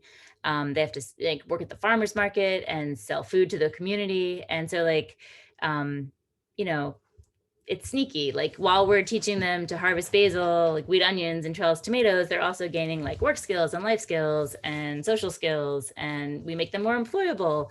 And we teach agriculture and job related skills, but also like job readiness. And they learn how to apply for a job, how to have an interview, how to get to work on time, how to call out of a job, how to answer the phone, you know, like when somebody calls, it's like a skill that is, you know, no one talks on the phone anymore. And, you know, also they learn that there's consequences for things. So like we have a disciplinary schedule and we, you know, we spell out very clearly what's okay and what isn't. And they have to interact with their coworkers and their peers and give people feedback and receive feedback. And we've also been trained over the years in restorative justice circle keeping. And so we have a lot of circles and we call them community conversations. And so we learn how to talk about intense, like often personal topics. And really in a way what Green Team does is like, we do all this like through farming and gardening, but we like hold the mirror up and, you know, ask young people to look at themselves and say like, well, what are you, you know, what are you learning? And they realize that they're part of a community and, you know, they're part of Green Team, they're part of Beacon, they're part of their own different communities and their actions affect those communities as well as themselves, like for good and for bad. And so, you know, in a way, like they're sort of eating this food and growing food for people. And it's like all about sort of changing their community and changing themselves and growing for all those different things, themselves, the community and food.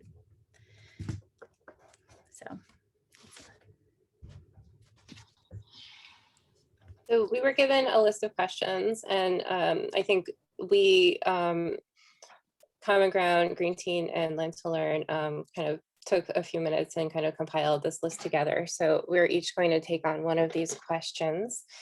So one of the questions for us was, how does our organization fit into the work of other educational entities in Dutchess County? And so we came up with, we provide info and opportunities for program participants, such as potential jobs and resources for learning. We have, I think all 3 organizations have public school partnerships, which is really, you know, I think we all feel like is really critical to really, really connecting with our communities. We train farmers that may work with and provide food for other entities. I didn't talk so much about like just our farm crew, and that's real on the job training. We often have a farm crew that's very young and inexperienced, and the best way to learn sometimes is to be in the sun for 8 hours every day and learn the difference between carrots and the weeds. So we have that, that's part of what we do as well. And I know that's, it connects to the Green Team work too.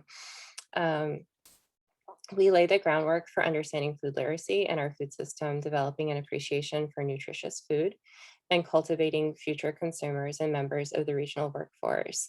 And, you know, I think for some of us, like not every child we reach is destined to become a farmer, but having that connection and knowing that food is not just something that comes wrapped in plastic is really important for all of us. We work with school food service staff to ensure that students are able to eat the food that they learn about through our programs. So it's one thing to learn about something in a program and then go home and not have access to to fresh food at all. And so we've worked with the school food service in Beacon in particular to make sure that the food that the kids learn about in their garden time is reflected in the cafeteria. So we provide a lot of produce to the Beacon City School District. They see lettuce growing in the fields, and then they go to school lunch and have the lettuce at school, and they make those connections and are able to access the food that they learn about. We partner with each other to provide the most robust programs for our community, such as collaborating on markets, teen internships, and educational programs in schools for elementary aged youth. And we are the first few rungs in the Ag and Ed educational ladder in our area. After working with us, the youth are encouraged to continue on to BOCES program, DCC's program, and other jobs and programs within the farming and food systems. Thanks, Amber. Helena, do you want to add anything to this, or should we go to the next slide? I think we can go to the next one. It's okay. Thank you. So what are some of the challenges to our work? One main challenge we've identified is that school systems and government policy don't value garden-based education. So sometimes there's like a lack of commitment to this kind of education, or just, the understanding is there, but the commitment sometimes, or the buy-in might not be. And as a working farm, there's always a balance between focusing our goals towards growing food and teaching people about farming. I'm guessing that was common ground, their farm. And then the continual applying for and searching for funding. So this endless cycle creates instability and drains energy.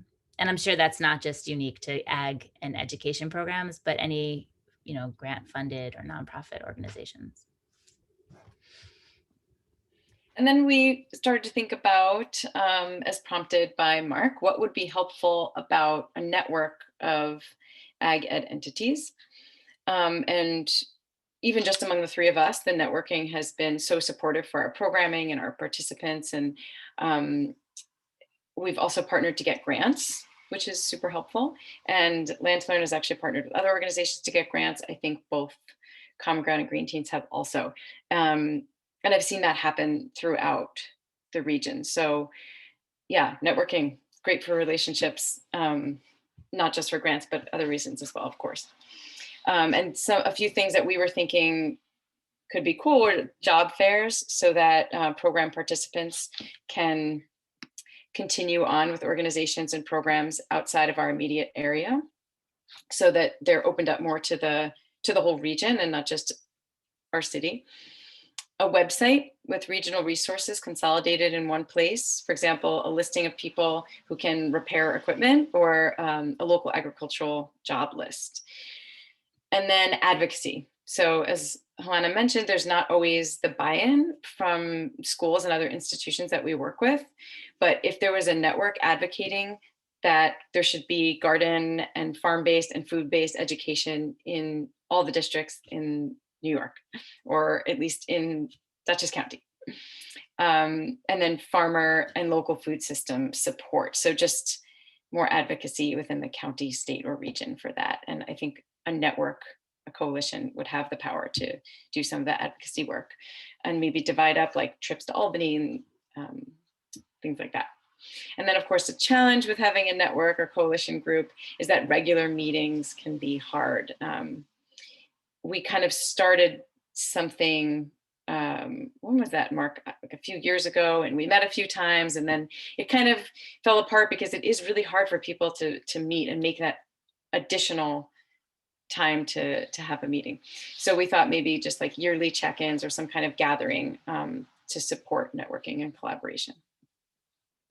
And unless either of you have anything else to add, here's our contact info, and then we'll be open to questions when that time comes.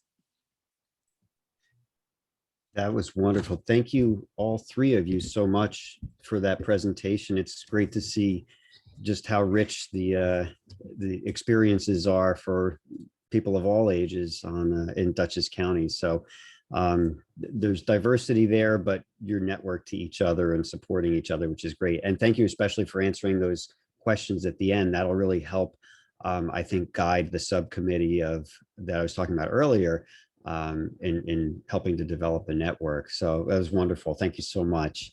And I think maybe we'll, again, just do Q&A at the very end of this, but now maybe move on to the last of our 4 presentations, if that's okay with everyone. And that's students and alumni of some of these programs. So when I reached out to individuals about presenting, I suggested that they could either put a couple of slides together or participate in kind of an interview style Q&A where I would present a question and hear their feedback. So we have a mix of that in the next presentation here. First of all, well, let me introduce everybody and they'll also introduce themselves when it comes time for them to speak. Shelby Harvey is from representing Dutchess County BOCES, Jeremiah Long and Tori Camelli from Green Team Program, Charlotte Bardish from John Jay FFA, and Annette and Autumn Prezano from Pine Plains FFA. So I think if it's okay with you, Shelby, if we maybe start, because you have some slides and you can share screen, and then we'll make our way around to engaging with each of you, and you can give us your perspectives. Thank you. Hi, my name's Shelby Harvey. Can everyone see my slideshow? Okay, so I'm proud to say that I was one of the students that wasn't hiding back at the door on dissection day. So I'm just going to give you a little background on me before I get into it. So I attended Dutchess BOCES September 2017 through June 2019 when it was veterinary science. Again, this is before it transitioned to animal and plant science. I graduated in the National Technical Honor Society while there. And while we did learn the basics of veterinary science, like restraint, handling, anatomy, and physiology, we did focus a lot on agriculture. We even went so far as to go and teach the Solid Point Center kids on the importance of knowing where your food comes from, as well as getting to know the animals and how it can help them. We did a lot of fundraisers like bake sales, selling dog treats, like Miss Cosa said, creating floral arrangements that we'd sell around prom and like Christmas. We did so many fun class trips, including the Bronx Zoo, Dell's Dairy Farm, Westminster Dog Show, which I included some pictures. It also included a picture of one of our Christmas parties as well. Because at BOCES, we had a very tight-knit group and we were together for 2 years as well as doing FFA. So it really brought us all close together, which was great. So while at BOCES, I actually had to do my SAE hours and I didn't have my license at the time. And I needed a place that was close to my house that I would be able to get rides from, my parents before and after school. And I did it at Sprout Creek Farm, which I actually got the chance to work with Lisa as well as some of the green teams that had come through. And in the beginning, I had never worked with farm animals. I had never seen myself working with farm animals. And I was actually quite scared of them because they were just so big and intimidating. And, I thought I'd go in, get my hours out of the way and just kind of that would be it. I didn't see myself going into large animal medicine. But after working there, I found this deep passion and love for working with farm animals. And it's led me on the path I am today. And I also ended up working there for about 3 years before I went off to college and it was sadly shut down. These are some pictures of my time there, which was just amazing because as I was learning about agriculture and the importance of farming and doing it sustainably, I was able to teach the public and our students that came through from local schools as well as our summer camps. At Dutchess BOCES, we had our FFA chapter, which I was happy to be the president of for 2 years. And through this chapter, I gained so many amazing skills. I was very quiet and shy when we started. I couldn't really talk to people or speak in public. And through being the president for these 2 years, I gained these amazing skills of networking and public speaking and just organizing and being a leader. And this has helped me so much in my future, which I'll get into a little bit later. I also went to the state convention and competed in veterinary science. And I'm happy to say that I placed 3rd, which was something amazing because it really gives you this confidence in these skills that you learned and really gives you a goal to work towards, which was amazing, as well as working with a team and, forming that bond, which I included a picture of. During our senior year, we had our senior projects we did, and my friend and I, we chose to do duck imprinting. And we wanted to see how we could help farmers, and if by creating a bond with your animals through imprinting when they're hatching, would it make raising them safer and a more stress-free experience? And by the end, we found that our group of imprinted ducks were so much easier to handle. It was safer for us. They weren't as stressed, and they even got out one day. A teacher who had never, even worked with these ducks before was able to just go scoop them up and put them back in the coop, where if our unimprinted ducks had gotten out, that would not have happened. We would not be able to catch them, which it was just amazing to do and to be a part of, and put that work in planning and seeing the progress and seeing it grow. We were also able to place third in our agri-science division that year when we went to our state convention as well. Every year we would put together a Valentine's Day petting zoo as well. And a lot of our students, just like me, that were attending BOCES had never really seen farm animals. They didn't know much about them other than, there's chickens and goats and stuff like that. So we would organize and bring in animals with some of our local community, including chickens and ducks. And as you can see, some of these goats, and the students would come in, and you can tell at first they'd be very hesitant, kind of like gingerly petting them, but keeping their distance. And by the end of it, they're all smiles and taking pictures with them and just having this new love that they didn't have before. And that was just really amazing to see. We also made so many fun memories, as you can see by my pictures at the bottom. And you just create this great group of friends that I even ended up rooming with one of our chapter students, Gina, who was in the picture. She was also our vice president, but through college we roomed together, and you just create this amazing bond that you wouldn't have before. And since graduating from BOCES and FFA, I've gone on to SUNY Delhi, where I graduated with an associate's degree in veterinary technology. And I was able to graduate in the top 95th percentile as a summa cum laude. And I can say with the utmost confidence that I would not be able to do that without FFA and veterinary science at Dutchess BOCES. I had to step up on everyone else because I had gained these skills and this knowledge on it that I wouldn't have had previously. And I was also able to kind of specialize what I wanted to do and take special courses and labs in large animal, which also helped me network and get the job that I now have today. I now work at Cornell's Equine and Nemo Farm Animal Hospital as an LVT up here in Ithaca, New York. And I can say it's all thanks to FFA and BOCES that I've been able to get there. It also helps me being a leader because I have to teach these students that come through, the vet students, and having that people working skills and just being able to communicate has really helped me a lot. And I can say that anyone who has kids or students that are considering going to FFA or BOCES to wholeheartedly do it, because it took me, who never had even considered working with farm animals, and now I get to work at Cornell's Equine and Farm Animal Hospital, which I think is an amazing opportunity and just the best thing ever. And that's it. Thank you. Wow, that was wonderful. Thank you so much, Shelby. That was gave us a nice sort of look into your experience there, but also some real takeaways that you got from being in the program. That's just fantastic. And kind of tagging on to what you just presented for all the other student presenters today, I'm going to kind of ask the same two questions, and maybe if representatives from each of the programs kind of addresses them. My questions are, how has your participation in your program benefited you personally? How has it benefited you academically and or professionally? And if you can give something specific, some specific skill, or tell a story about how your program experience has helped you, that would be great. Or a related question that you might want to address: what would you like the future or potential participants in your program to know about your program? Shelby just kind of ended her presentation with an answer to that question. What would you recommend if you were talking to a student who's contemplating entering the program that you are in or have gone through? What would you want to tell them?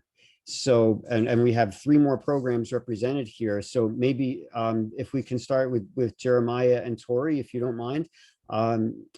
Again, I'll just repeat those questions, and you can sort of divide it up as you would like. So tell us a story, or tell us something that you've gotten out of your program, or what would you like to tell a future participant? Hi, I'm Jeremiah. I'm currently a program assistant here at Green Teen. And personally, the program has helped me to create a better attitude and help me stay out of trouble. Like, unlike any other kid, like after school, it gives me something to do, not just go out on the streets and cause trouble or go out and do drugs like a lot of people here in the area. And also professionally, it was my first job. I started at 14. I'm now 16. So professionally, it started me having an attitude, like the work ethic to actually go and work hard, and actually helped me also set goals for myself too. Tell me that will help me later on in life as well.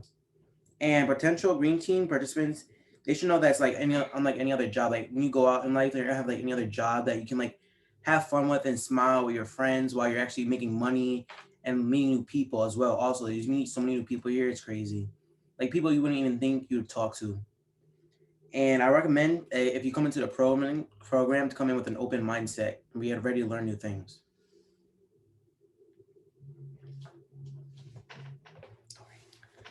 Hi, I'm Victoria. I'm also a program assistant, and personally, I changed my attitude and personality by I would always be like mean, but then once I joined Green Teen, I grew bonds with people and opened up to be actually who I am. Academically, I started focusing more to get better grades, help me have a better schedule, and gain more responsibilities to keep up with. Professionally, I started off in Green Teen. Being a crew member, then with having very good leadership skills, I became Green Teen's crew leader. I was told I have very good work skills and soon was offered to be part of the next step, working with Common Ground Farm to sell vegetables on Sunday to the community. And from the next step, I became program assistant, which I am right now, and help supervise the teens and their work. And since we're close in age, it helps me to like basically get along with them better since we're close in age and help them shape and themselves and the program. And I would want participants to know that you learn many new life and work skills like gaining communication skills, working with others, how to garden, learn about different vegetables and see the process from seed to on your plate. And I recommend to come with an open mind and no judgment, accepting others, be positive and willing to try and do new things.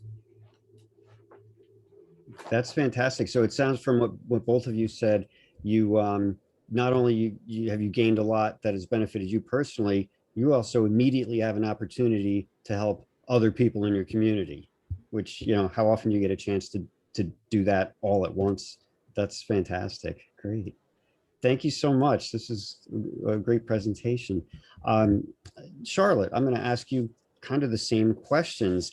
You're representing the John Jay FFA program. So again, your participation in that program, how has it benefited you and in what different ways? And what would you want to tell somebody who is thinking about becoming part of that program? So being an FFA has given me experiences that I otherwise wouldn't be able to have. I've grown up in Fishkill in a very suburban area where so many people are disconnected from agriculture and don't really understand where their food comes from. So my interest in livestock is what really drew me into John Jay's newly formed FFA chapter at the time. I felt like I had a disadvantage though, since I didn't grow up on a farm and I didn't own livestock, but FFA quickly proved otherwise to me. My advisors and fellow members gave me amazing opportunities through their networking, and I am so excited that I now work on a dairy farm for Hudson Valley Fresh, and I will be showing dairy goats and beef heifers for the first time at fair this year, all thanks to FFA. And to answer your second question, personally, I think everyone should be required to take a course related to agriculture. Obviously, agriculture affects every human being. As the saying goes, no farms, no food. So FFA has so many different areas of agriculture for students to explore, from mechanics to vet sciences to floriculture. But even aside from studying these areas, it teaches students to be leaders. For me, I've always really struggled with public speaking, but I completely surprised myself when I became the state champion for this year's Senior Creed speaking event. These skills are extremely important for students to learn regardless of which path they take in life. And I recommend that students and their parents get involved in agriculture and explore as many areas as you can, and don't be afraid to advocate for agriculture. Without getting involved in FFA, I wouldn't have discovered so many of my passions. And most importantly, I wouldn't have had the courage to pursue something that is so different from what the rest of my peers are doing. So definitely try it out and go out of your comfort zone and experience everything that FFA has to offer. That's great. Thank you. So what I'm hearing so far from everyone is don't be afraid to try new things. don't be afraid. Don't expect just to learn agriculture. Expect to learn a lot of life skills that are way more than what you would have thought going in. So that's great stuff. So again, same questions for Autumn and Annette, and you're representing the Pine Plains FFA program. So what would be some of the take-home things that you got? What are some of the benefits that you received from being part of the program? And what would you want to say to somebody who's thinking about becoming part of the program that you're in? Autumn, I'll let you go first. Yeah. All right. So, a really important skill that I've learned from FFA is just learning how to try new things, like so many of our other presenters have mentioned, and a sense of ambition. You know, there are so many things that I wouldn't have tried, wouldn't have wanted to try, wouldn't have been comfortable enough to try without the help from my advisors and fellow members. A specific example of that was when a group of members from my chapter decided that we wanted to form an ag issues team. And an ag issues was a competition where you basically made up a presentation about a current agricultural issue and presented it.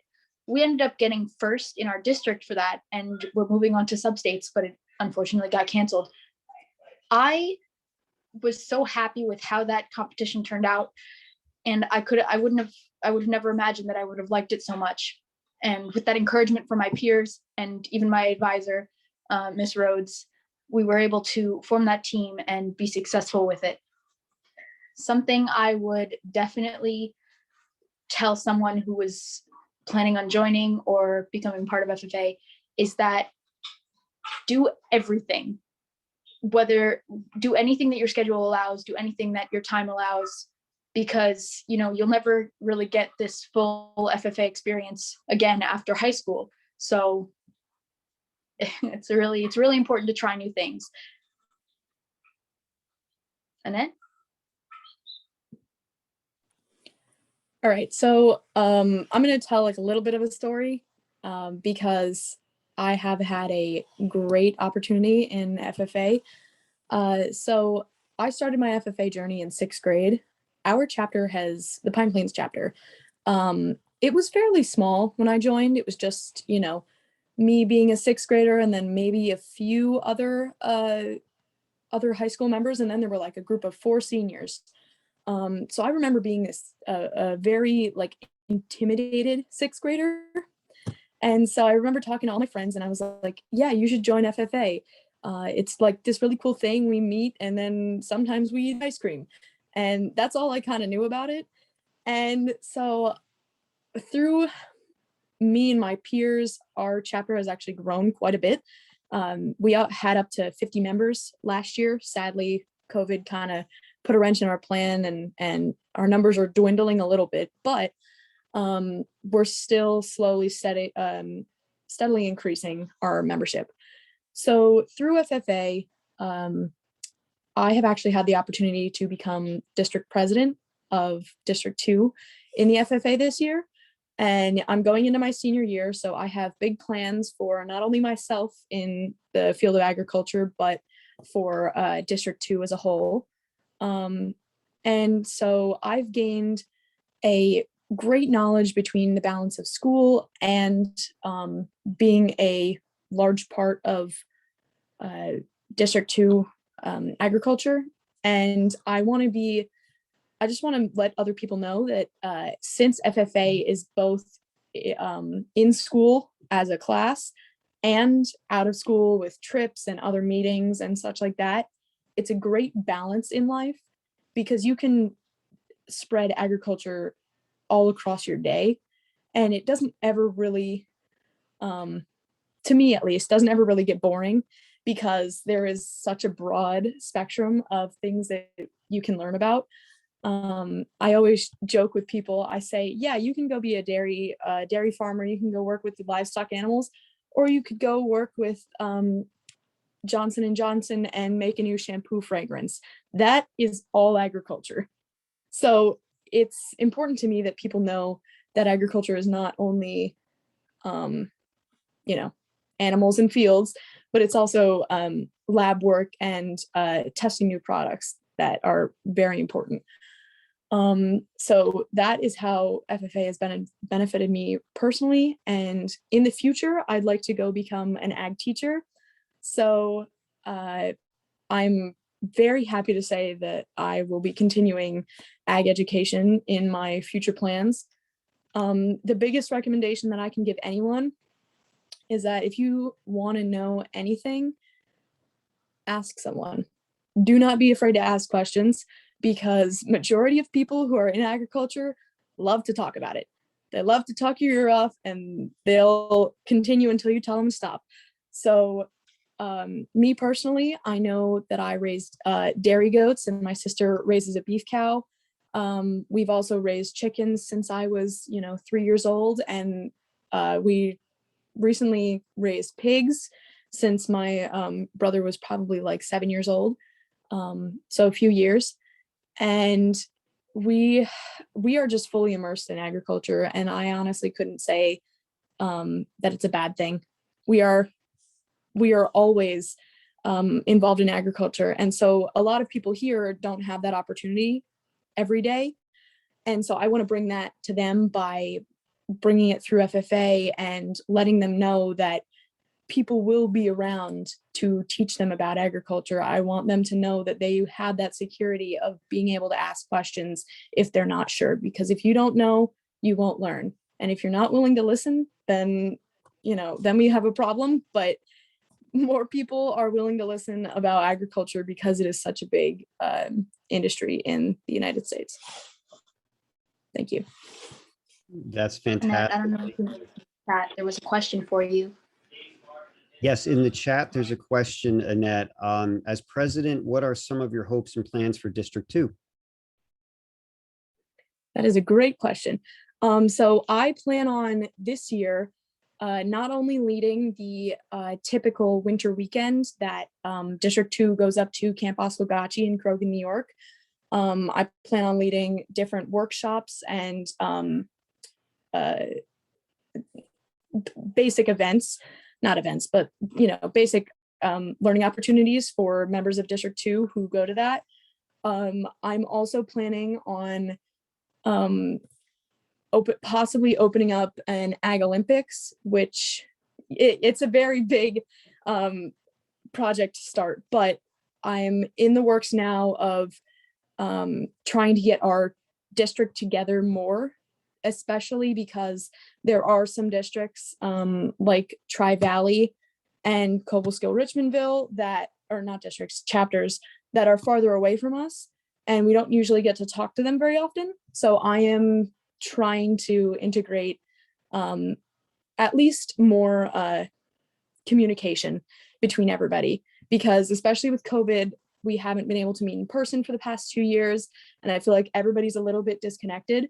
So that is my plan, to try to get more people connected and just, like we said, in the community to connect everyone. Wow, that's fantastic. As I'm listening to all 6 of you speak about your respective programs, there was really 2 things that struck me that were common threads. One of them is there's just a tremendous diversity of opportunities for learning in the ag field that go beyond just ag. And it sounds like you've all benefited in all sorts of different ways and enriched your own lives and experiences that way. The other thing that struck me is I want to applaud and congratulate each of you, because I think every single one of the 6 of you said something about getting outside your comfort zone, or words to that effect, or don't be afraid to do something new or to ask questions, but you had to actually do that. And nobody forced you to do that, which says something about you, the 6 of you as individuals, that you found that within yourself to take the first step, which is always the hardest step, and to overcome that inertia. And then once you did, it sounds like, wow, this is great. How could I not want to do this? But we all know sitting here that taking the first step towards something new and different and possibly scary or unknown is the most difficult thing. So I applaud each of you for getting involved in the first place and then persisting. So it was really fantastic to hear you all tell your stories and to speak. So thank you so much. We're actually, wow, the timing worked out just right. We were 4 minutes to 9.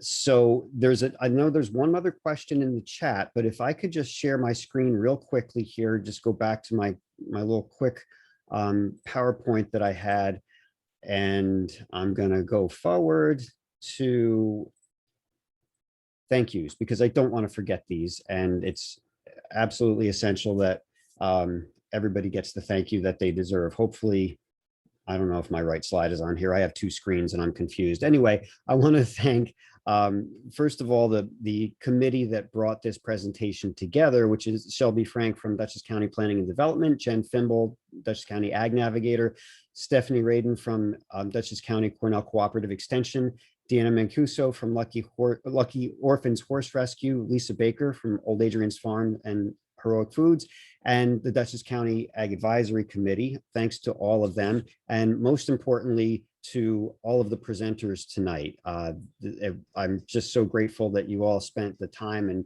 put in all kinds of effort to give such a wonderful presentation. And I know that whoever wasn't here live will enjoy seeing this through the link, so that they can watch asynchronously. So I wanted to, I'm going to stop sharing my screen now. There was one other question that I saw in the chat, if we have just a couple of seconds, I believe we do, which was, Shelby, you asked that question. So be frank, we have 2 Shelbys here, about how did Beacon become the home to the Green Team program?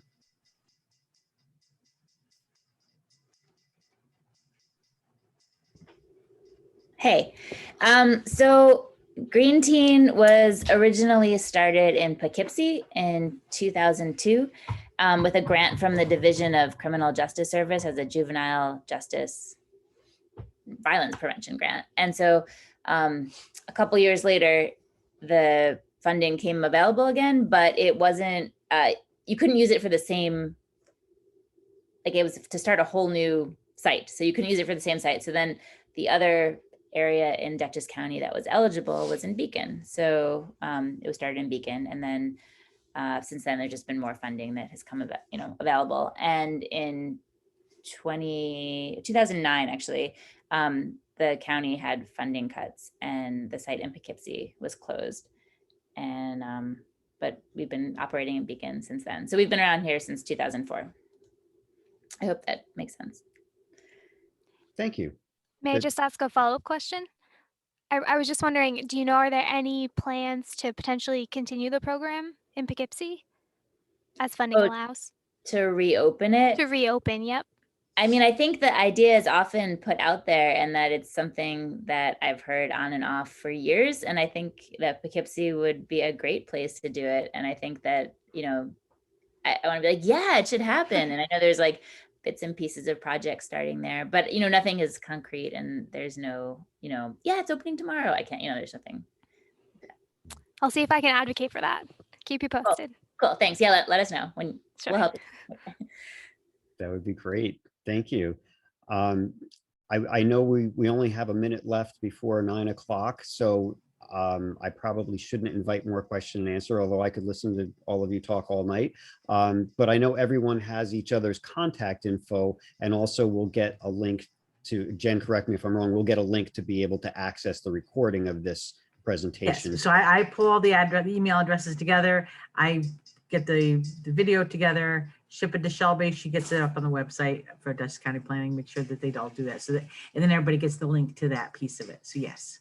Awesome. Thank you. So everyone's contact is there and we can email or phone each other as needed. Thank you so much. Yeah. So just in the interest of time, I guess we should wrap up. Hopefully, thank you all for being here and presenting, and hopefully maybe we'll see some of you at the Dutchess County Fair or in some other venue.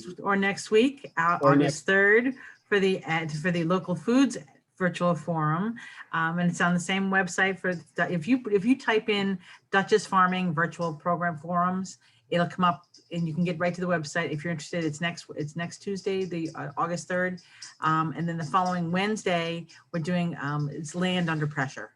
And so that one's, it's another one. So we're doing a couple more of these. And then I think we're doing one on food justice, and that's not till September, October. But yeah, so we're really trying to get these. And of course, yes, we hope to see you all at the fair as well.